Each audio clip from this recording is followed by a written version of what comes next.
Dear God, sa paglapit ko po sa iyo ngayong gabi, puno po ako ng pasasalamat sa lahat ng biyayang ipinagkaloob mo po sa akin.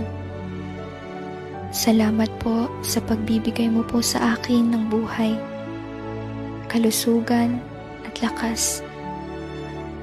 Nakikiusap po ako na patuloy mo po akong gabayan at protektahan ang aking pamilya at ang aming mga mahal sa buhay.